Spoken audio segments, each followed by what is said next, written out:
Bizler ilk emri oku, öğretmenliği kurtuluş fidyesi, ilimle uğraşmayı ibadet, insanların en hayırlısı öğrenen ve öğretendir ilkesi, bir harbe 40 yıl vefa gösterme medeniyetini kendisine esas alan bir medeniyetten geliyoruz.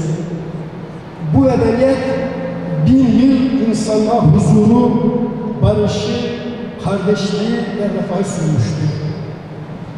Bu medeniyet inşa edilirken mutlaka medeniyetin başındaki sultanların, padişahların arkasında birer öğretmen vardı.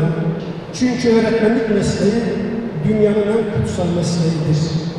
Biz öğretmenler elleri üşüyen bir öğrencinin elini ısıtmak için nefesimizi harcadığımızda o çocuğun soğuğunu kendi içimizde hissederiz.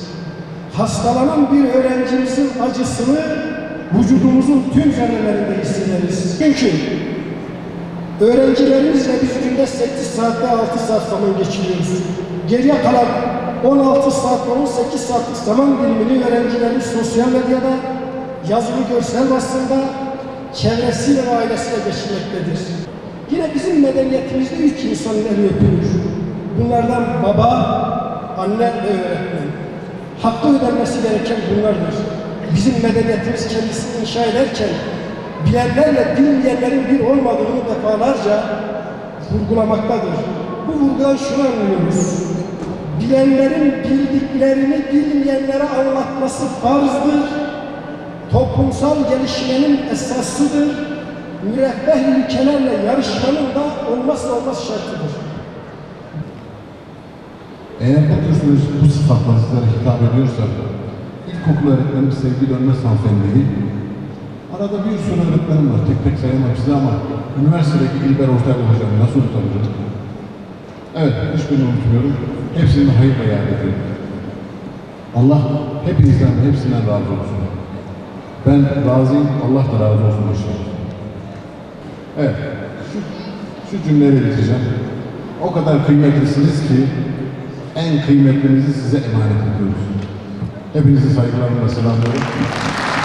Bir Mustafa Atatürk olsun. Saygıdeğer hanımefendi, öğretmen, kendisini de öğretmenler gününü kutluyoruz.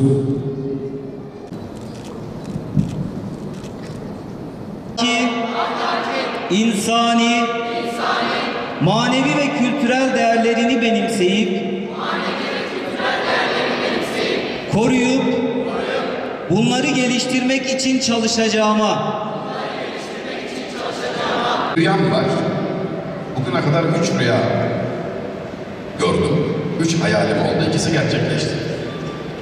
Üçüncüsü şu.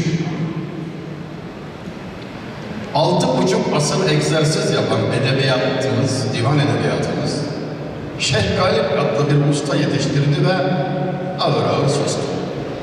Bir şey söylediğini biliyorsunuz onlar. Peki ne söylüyor? Sana cennet